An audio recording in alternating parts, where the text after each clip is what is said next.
What's up, guys? College football. We got a lot of good games going on, and we're gonna run through some bets. There is a shit ton of plays right now. We got the NBA starting. We got the NFL. We got a ton of plays. So the first play I really like is a baseball play. Okay, so we got one for the playoffs. So we want to take Nathan under 15.5 outs. And this play is available on Underdog Fantasy. So again, like some of these lines, they move pretty quickly, so we want to get our bets down, as quickly as possible. But what I was going to say is, these lines are constantly moving. When lineups change, whatever, you can see the market is ripping towards Nathan going under 15.5 outs, right? He moved from like a minus 125 favorite to go under. Now he's all the way down at like minus 162 on, Pinnacle, which is one of the sharpest bookmakers. So what we can do is we can start to build a little underdog slip, and we're just going to lock in a ton of plays in this video. We'll probably have some esports plays, it looks like. We're going to have a lot of bets. Okay. So the first play we want to go with is Nathan under 15.5 outs. So let's just build a slip real quickly. Again, Underdog Fantasy, they have pretty good payouts for these 3-pick entries. So the next play that looks pretty good, and I got to reload this, it looks like, it is a college football play, is we have George under 4.5 receptions. So again, like as a sharp bettor, we always are following the data, trying to see where we can get an edge, where are there discrepancies in the market. So all this fantasy optimizer is going to do on OddsJam is scan all these lines on Underdog Fantasy. There's limitless crap we can go with and try to point out discrepancies, right? So if you take a look at, Clemson, where's the Clemson game? So I got to reload this. Everything's going a little slow. But anyways, if we go to the Clemson game, you're going to see, if we look at receiving props, George's line, if you look at player total receptions, they have his line at 3.5 on FanDuel. FanDuel's a $10 billion company. They're taking bets, moving lines around. So we want to put some weight into their odds. So we can start there. And you can actually see there's a fair amount of good plays. So another play that looks halfway decent. So this is for the NBA, the start of the NBA season. So this looks like the most random slip. We have NBA, college football for today, and we have baseball for today. But it's the same concept, right? Regardless of the sport we're betting on, we want to find value. So if you go over to the Lakers game, you'll see LeBron's point line is 24.5. Underdog Fantasy sitting at 22.5. So we found this discrepancy. You could even middle bet this. Bet him over 22.5, hit his under 24.5 on FanDuel. You win both bets. All these books set lines independently. That's why sports betting can be so profitable, right? The market's so fragmented. All these books try to set lines independently. And now we have a nice little 3-pick entry on Underdog, and we'll lock this in, and this will be our first play of the day. And we got a lot of picks open, so hopefully they go well. A lot of picks open. So first play of the day is right here. And again, like PrizePicks, if you go over to PrizePicks, and you can see they're removing all sorts of things I already bet, they're only giving you a 5x payout for these 3-pick entries. Underdog Fantasy is giving us 6x. So it kind of matters platform to platform how many picks you're going with. And on Underdog Fantasy, the best type of slip are 3-pick entries or 4/5-pick with insurance. But here we got the first play. And again, like why is this play on Nathan so good is if you look at, Underdog Fantasy, the way this platform works is they have fixed payouts, right? If we take someone to go over or under, whatever, we're always getting a 6x payout for 3-pick entries, right? So what you want to do is you want to compare their lines, the lines on Underdog, to those on the sports books. And you're going to see all the books have ripped, him to being a huge favorite to go under 15.5 outs. Things are a little weird in the playoffs, right? He's probably going to be on a pretty short leash. The Rangers down in the series, 3-2. Oh, I guess this game's for tomorrow. No Astros, no Rangers today. But all the books have ripped his line, right? Him being a heavy favorite to go under. Underdog Fantasy, if we take him to go over or under, they're going to give us the same payout, right? Underdog has fixed payouts. Any 3-pick entry has a 6x payout. So we want to treat all these books as data points, which they are, and they're all telling us, hey, he's heavily favored to go under. kind of the same way, if you look at NFL lines, it's like, unsurprisingly, what's a good example? The Bills are favored to beat the Patriots. They're really big favorites. They're much more likely to win. It's the same thing here. We're using sportsbook odds to get an edge on Underdog Fantasy. But anyways, we got our first play in, and you can see there's a lot of plays popping up. So we're going to have a fair amount of opportunities. So we can reload Underdog. Maybe we can find some more plays. Again, we want to see discrepancies as a sports bettor. If all the books have the line at the same level, there's no value in the market, right? We want to zone in on these plays like LeBron, where, FanDuel has his line at 24.5, 2 points higher than Underdog, and Underdog is below the rest of the market. I'm not saying this play is a lock or a guaranteed win, but on Underdog, right, they have fixed payouts. Any 3-pick entry, 6x payout. So the entire platform just boils down to what percentage of your picks can you win. Any picks you select, you get the same damn payout. So it all just boils down to, can you win 55% of your picks? So the fact that all the books have, Nathan's under heavily favored is why this pick is winning above, 55% of the time. But you can see there's some more college football bets popping up. But anyways, what we can do is we can go over to ParlayPlay next, or we can stay on Underdog Fantasy here for a quick second. You can see there's some esports plays. There's also some, there's some other plays in this game. So if you look at Colby Young, right, I didn't include this play in the last slip because, we already had a pick on the Clemson game. But if we go back here and we look at the game, right, so let's go back to the Clemson game, let's take a look at Colby Young. Again, like, we talk a lot about numbers and stuff like that at least I do. I follow a very data-driven approach. Is because, again, I know I'm not going to outsmart the sports books. I'm not going to, like, FanDuel's a $10 billion company. I'm not going to create a better model than FanDuel to tell me if Colby Young's going to go over or under. The way you beat the books is you compare their lines ruthlessly. You have hundreds of sports books out there. They're all setting lines independently. They all have different lines from one another. So we ruthlessly compare their lines and just find plays with an edge. We want to see discrepancies. So if you look at Colby Young, FanDuel has his line at, 2.5. So it's like, okay, that seems like a pretty good play to go with.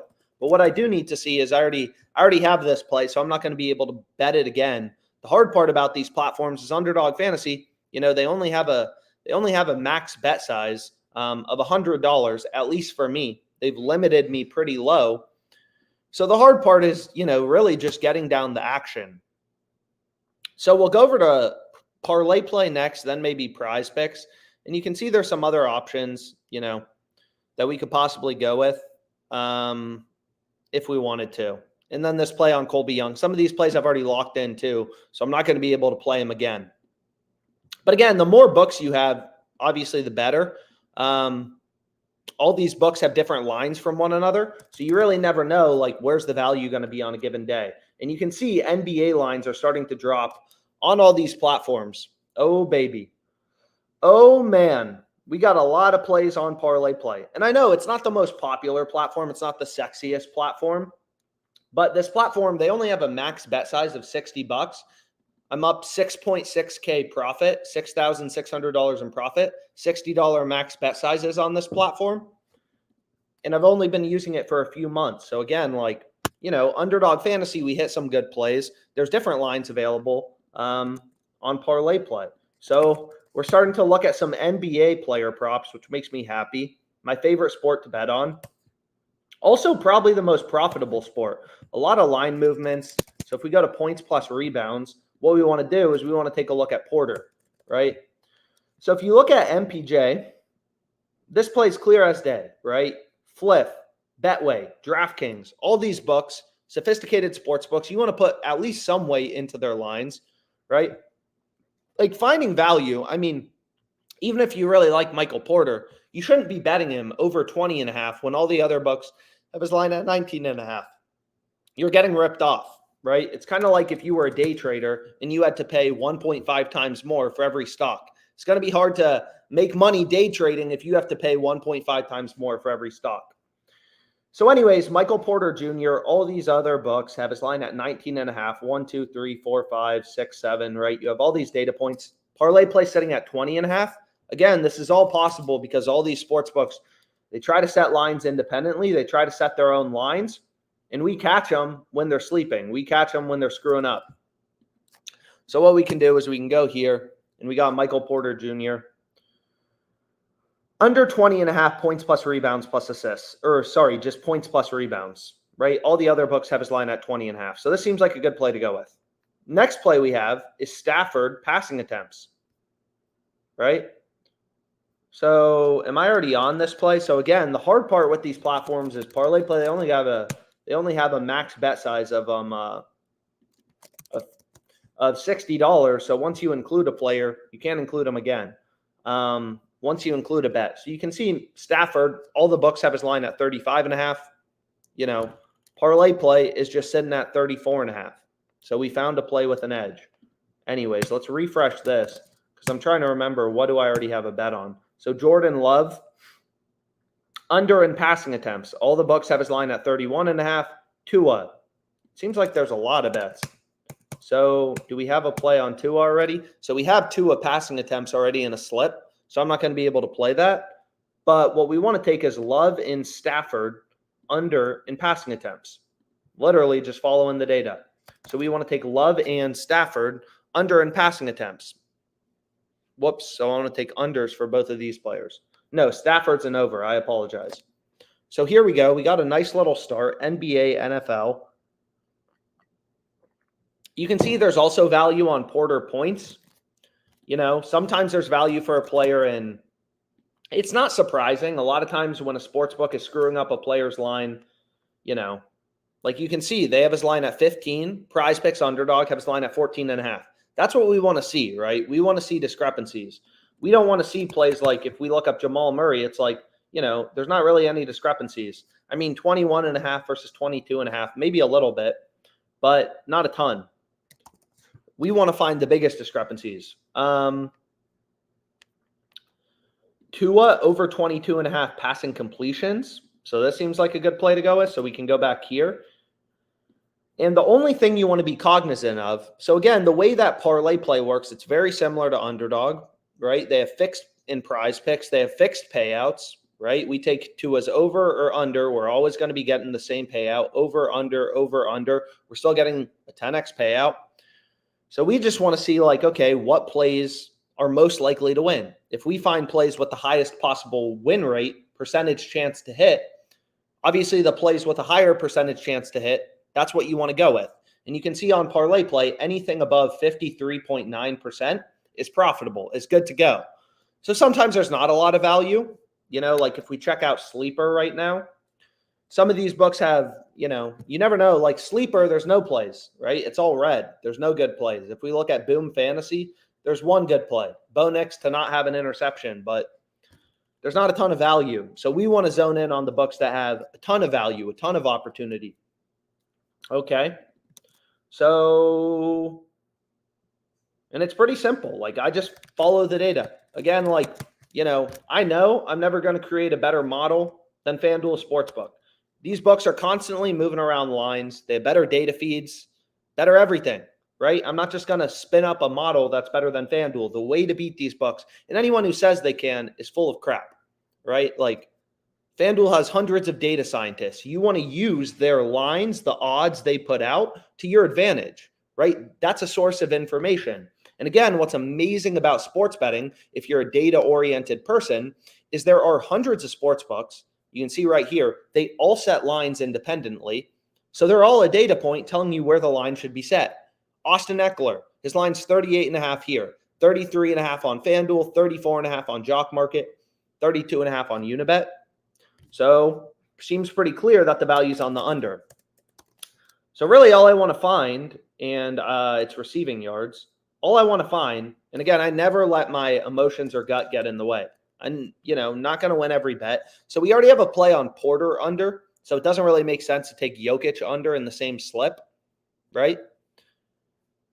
And what we can go with final is Casey Washington over 2.5 receptions.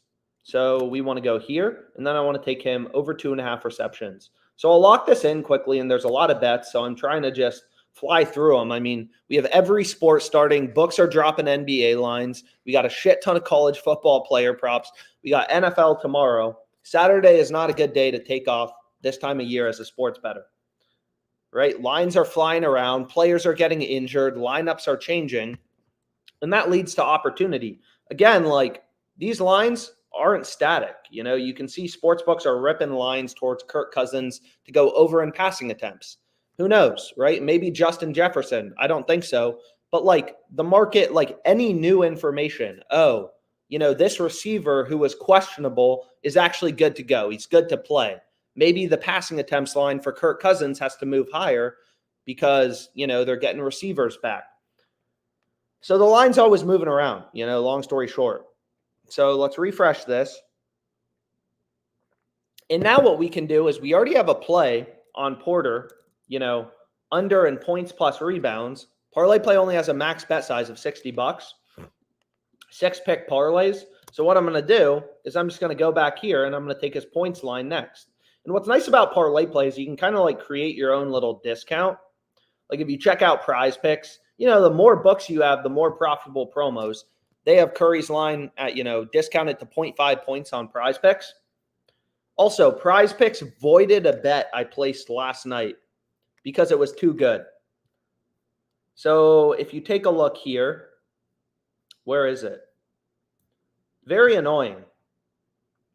Very annoying. As you can see, they refunded my bet. PrizePicks limits me to $25 max. ParlayPlay $60. Is Brock Boser over 1.5 shots on goal? I gave out that pick yesterday because it was extremely good. And you can see they already moved his line to, or they didn't move his line. They just voided my entry. They didn't even just bump it. All the books have his line at 2.5. You know, I literally created my own Taco Tuesday, got him over 1.5, and PrizePicks refunded it. So sportsbooks, sometimes they do some shady stuff. Like I didn't refund it. They refunded it for me because I got too good of a bet. Not really fair, but that's just kind of how it goes sometimes.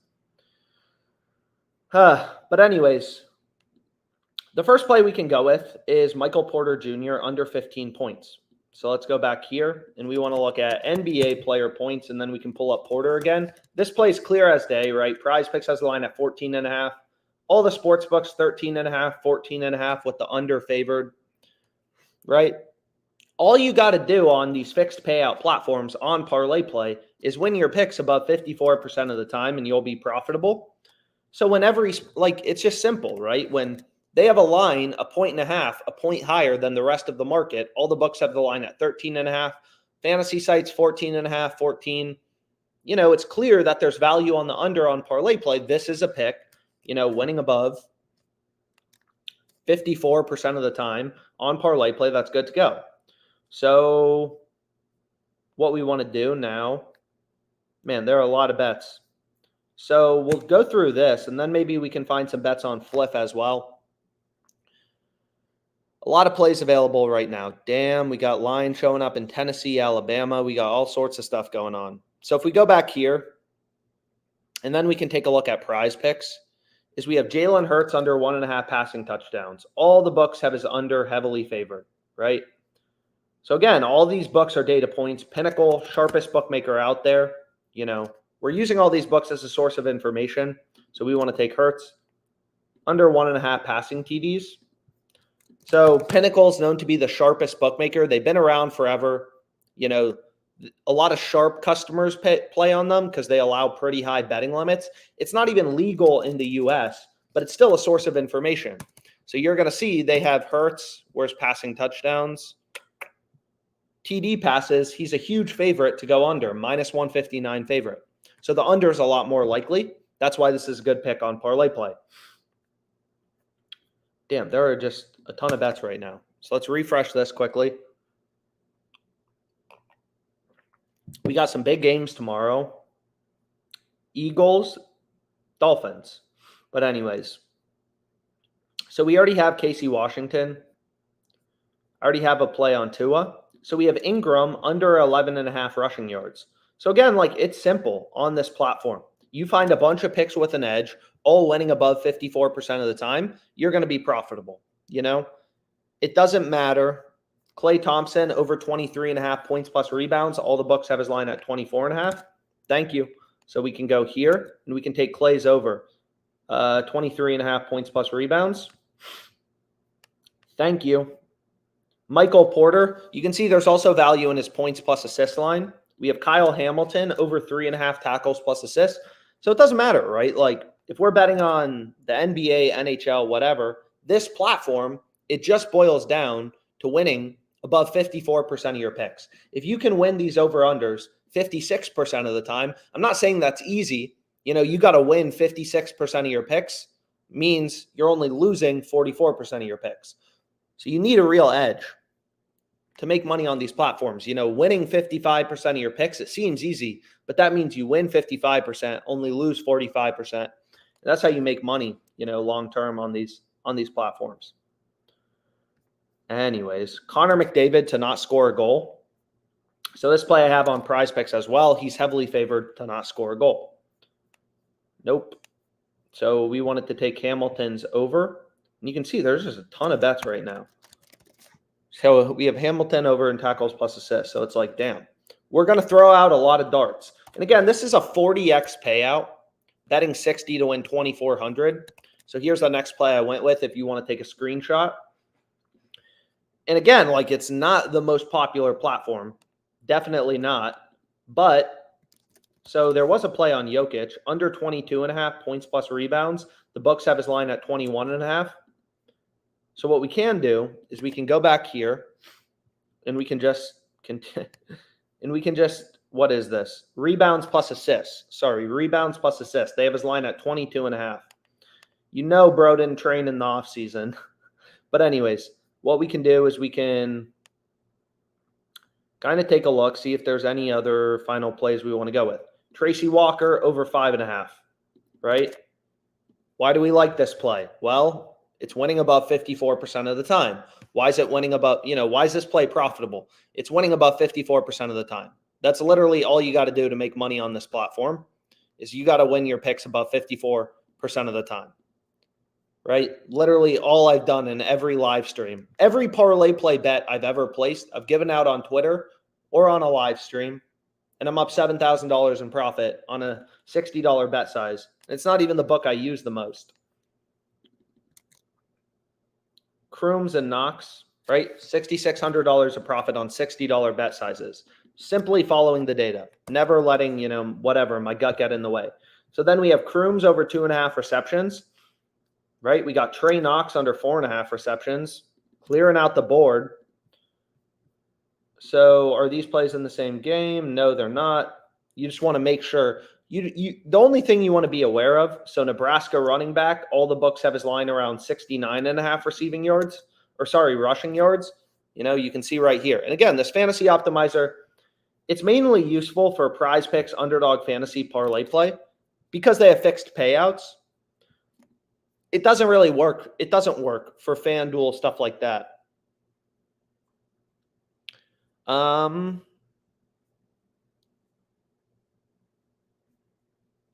then finally we have, there are just a lot of plays in green. Damn. So we have Lawrence under 37.5 rushing yards. So college football bets kind of try to prioritize just because obviously, that's going to end today. We need to get these bets locked in today. And here we go. We got 6 more picks with an edge. Lines are moving. And again, like what's crazy is, I used to be a trader, is in the stock market, there's one price for a stock. That's why it's almost impossible to make money day trading. You go to Fidelity, E-Trade, Robinhood, Charles Schwab, whatever. This is the price of Facebook. They may be, the interfaces are slightly different. They have slightly different fees. They send you slightly different emails, but there's one price, right? What's crazy about sports betting that makes it easy to get an edge is, again, all these books set their own lines. So you essentially, it's like having hundreds of prices for a stock. You look on Fidelity, a stock is $300. E-Trade, it's $400. Yada, yada, yada. Damn, they're just could keep going all day on parlay play. But anyways, we'll give it a rest for now. As the profit margin gets lower, obviously it doesn't really matter as much, or you have less of an incentive to bet them. And the same strategy applies to PrizePicks. Matt Gay, heavily favored to go under 1.5 field goals. Justin Tucker, heavily favored to go under 1.5 field goals. Jalen Hurts, heavily favored to not throw an interception. So if we take a look at PrizePicks, right? I mean, 3 of these picks already locked in this entry I gave out, or that's the one they refunded on me because my picks were too good. But these 3 picks are all still available, no picks for the same game. So if we go back here, and then we head over to the NFL, it's like we want to take a look at Gay, we want to take a look at Tucker, right? And we want to take a look at Hurts. So again, like, we have this play on Jalen Hurts. We already have this play on ParlayPlay. But again, $60 max bet size. Now, these plays, you may be like, oh, why don't you bet them on ParlayPlay? And it's like, we can even see, do they have the line available? So ParlayPlay isn't the one screwing up. PrizePicks is the one screwing up here. They don't have Matt Gay's field goal lineup. Neither does, they also don't for Tucker. They don't even have Tucker up, right? They have Kyle Tucker up, but not Justin Tucker. So it's like, okay, like, we found a pretty good play to go with. And then we have Isaiah Williams under 5.5 receptions. Hurts to not throw an interception. We have Terry over 4.5. So again, on PrizePicks, you have to win. The numbers are slightly different. Again, they have slightly different payouts, right? Underdog Fantasy gives us a 6x payout for these 3 pick entries. PrizePicks only 5x. So on PrizePicks, if you go through the math behind PrizePicks, you have to win, 54.21% of your picks to be profitable playing 6-pick flexes, right? So if you're winning 60% of your picks, which is almost impossible to do, if you can get these over-unders correctly 60% of the time, only losing 40%, you win 60% of your picks, you only lose 40, like carry over under 4.5, your ROI on PrizePicks would be 66%. So it's almost impossible to do. But again, what PrizePicks is banking on is you don't have an edge. If you don't have an edge, you're going to win these picks 50% of the time. You're going to lose 50% of your picks. And then you're going to lose 33% of your money. And PrizePicks knows most people aren't smart. Most people can't win, don't know how to look at data and win above 54.2% of their picks. So we can go back here and we can take a look. Is there anything more on PrizePicks? So we have Terry over 4.5. Caleb Griffin under 5.5 kicking points, right? And we can create a little 6-pick entry for today. And again, some of these picks we already have, so obviously don't have to go with them again. So we have Caleb Griffin under 5.5 kicking points. And then I've explained this, like sometimes there's really good bets in these player touchdown markets, right? Like everyone wants to take the over for every player. It's like, how can you take the under? But a lot of times the value, like if you look at Cooper Kupp, all the sports books have him as a huge favorite to not score a touchdown. -170 on Flip, -165 Barstool Pinnacle. So that's the play you want to be on, right? And again, PrizePicks, I mean, $10 max bet size. Like, they just absolutely screw you once you start making big profits off them. They've limited me to just $10. But regardless, all these picks seem very good to go with. And this play on Cooper Kupp is probably the best one. I mean, you can see, right, like on PrizePicks, it all boils down to win rate.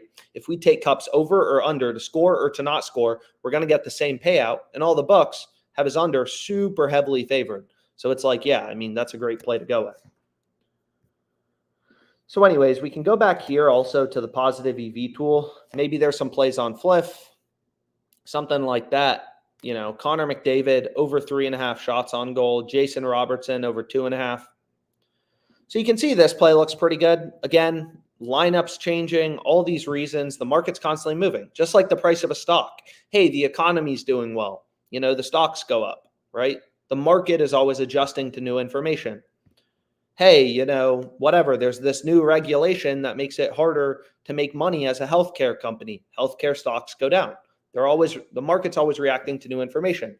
But what's great about sports books, right? What's great about following the odds on sports books is everything's baked into the market, right? Lineups are baked into the market.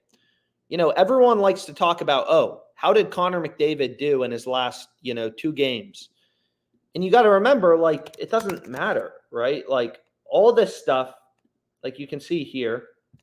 So you can see they removed the goal line that I bet. What the heck? So anyways, if we go back here, and we'll lock in some flip plays as well. That's super annoying. But again, like, people love to look at historical stats and stuff, but every game's different, right? It's just like looking at what Amazon did 10 years ago doesn't tell you what the stock is going to do tomorrow. Is everything is baked into the market, right? Like lineups, injuries, weather in football, everything's baked in to the market. You know, like you can see here. Well, I'm not sure. Maybe we look at the Vikings game. So the Vikings are pretty big underdogs against the 49ers. I'm not sure if I think McCaffrey's playing. I'm not sure about Debo. But you can see like lines, you know, who knows why they moved. The 49ers were bigger favorites. Maybe Justin Jefferson's good to go. Now they're, you know, they moved from being minus 365 favorites. Well, this was a week ago. So my assumption is on McCaffrey and Debo getting injured, they went from minus 365 favorites to minus 305. So again, everything's baked into the market, which is why you want to compare sportsbook odds from one to another. Pinnacle's the sharpest bookmaker in the world. Any public information, the weather, lineups, injuries, they already know it. It's already baked into their models, their data feeds. And again, like they're moving lines around based on where action's coming in as well. They know which of their customers are most profitable. If all their smart customers start hammering, you know, Connor McDavid to go over, they're going to move lines towards the over, right? If all the sharp bettors with really good models who are really profitable start hammering the over on DraftKings isn't fucking stupid.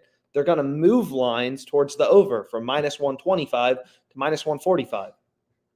So these books are always, you know, moving around lines based on where action's coming in, kind of stuff like that. Anyways, maybe I'll do another live stream here in a bit because there are a lot of plays it looks like right now. I mean, there's even more on ParlayPlay, but hey, we got down a lot of good bets on PrizePicks, Underdog Fantasy. There's some more esports value popping up. Okay.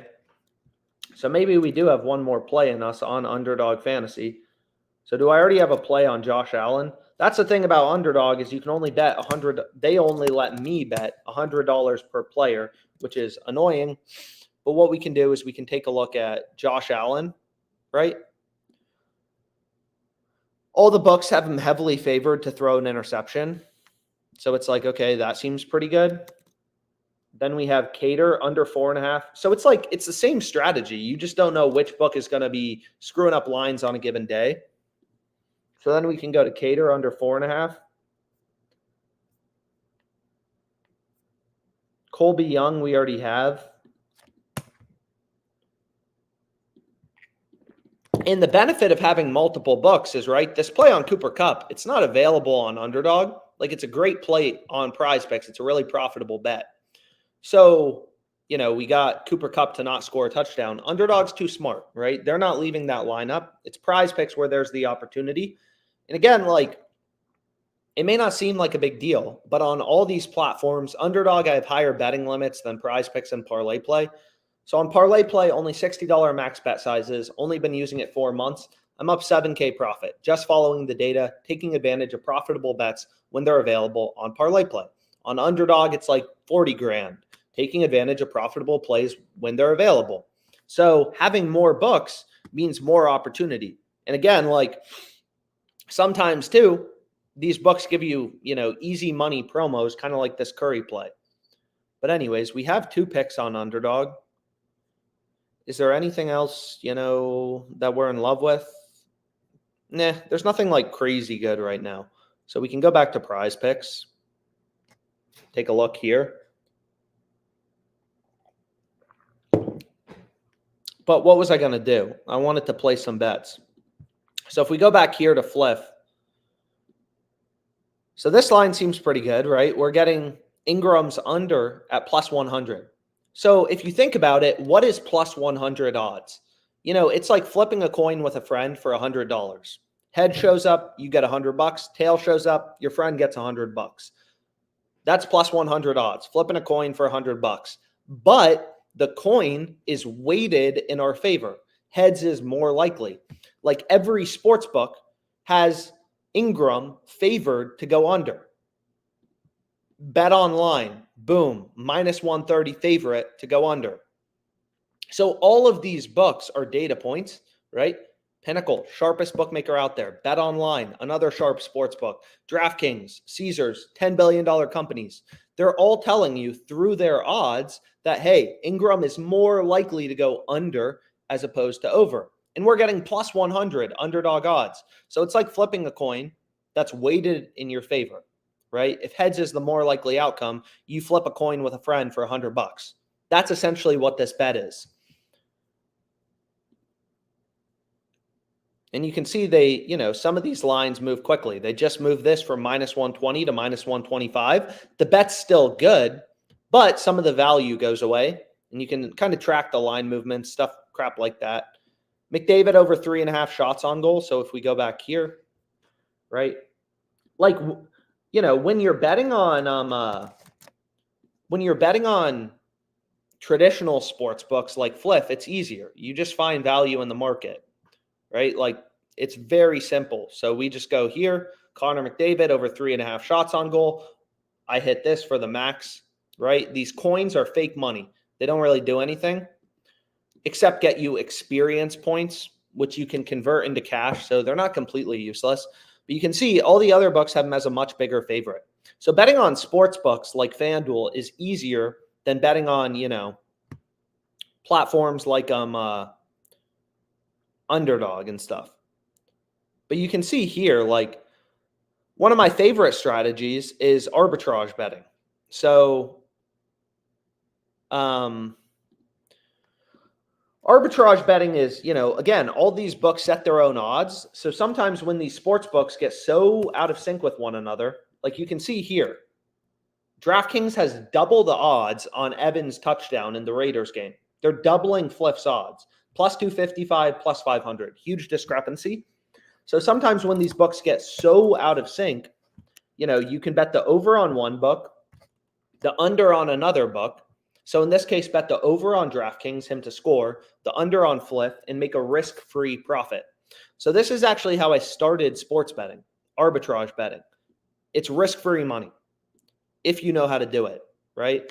So we have Evans TD, and then we have Evans no touchdown, right? And this is minus 425 on Fliff, and then this is plus 500 on DraftKings. So Fliff has a max bet size of 250. That's the max you're ever going to be allowed to bet on Fliff.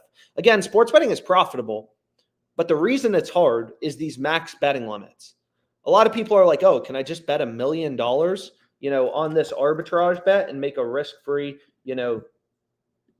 29 grand? It's like, unfortunately not. The reason these plays are possible exist is, all these books have max bet sizes. So you have to put in the work. This isn't passive income. So you're going to see it's going to tell me, hey, if you hedge on DraftKings and bet 51.47, you'll make a risk-free 735, right? $7.35. And that may not seem like a lot, but I mean, this takes 20 seconds of work. You go over to Fliff, you search for the Raiders game, right? You find this guy's touchdown line. And arbitrage is rare, but OddsJam is scanning all this crap to point out those few opportunities, minus 425, where you can actually make risk-free money because books are so out of sync. So you're going to see it tells us, hey, bet 51.47 on DraftKings and you'll make a risk-free 735. Usually I recommend rounding your numbers, but whatever. For the sake of example, again, I usually recommend round your numbers to like 50. But for the sake of example, we can just go through the math, right? If he scores, right? So he either is going to score a touchdown or he's not going to score a touchdown. So if he scores a touchdown, we lose 250 on Fliff. We bet his under for the max, right? They have a max bet size of $250. So we lose 250 if he scores. But on DraftKings, we're up 51.47 times 5, 257. So we make $7 risk-free. It's not glamorous, right? But it's free money. That's what arbitrage betting is. Now, on the other hand, If he doesn't score, we lose 51-47 on DraftKings. We're day trading the sports books, but we win 250 times 100 over 425, $59 on flip. We're up $7 in risk-free profit. No matter what happens, we make money.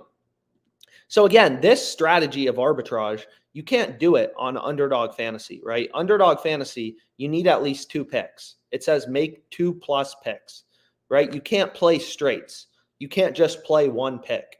Arbitrage betting is when you can only play 1 pick. You bet the over on one book, the under on another book. In this case, the over on, DraftKings, the under on flip, make a risk-free profit. And again, $735 in risk-free profit. It may not seem that glamorous, but then you just head over to this next arbitrage play.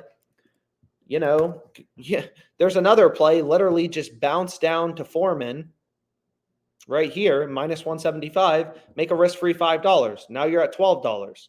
Then go to the Lions game, make a risk-free $3, right? And pretty soon, within a couple of minutes, just betting these arbitrage bets, right? Longest rush. I mean, here's another risk-free $5. So you just hit all these plays. Pretty soon, you're looking at like $50 in risk-free profit in 30 minutes for just placing bets, sitting at home in your pajamas. So anyways, I'll call it a day for now. There's a lot more bets. I'll probably drop some on Twitter, but thanks so much for tuning in.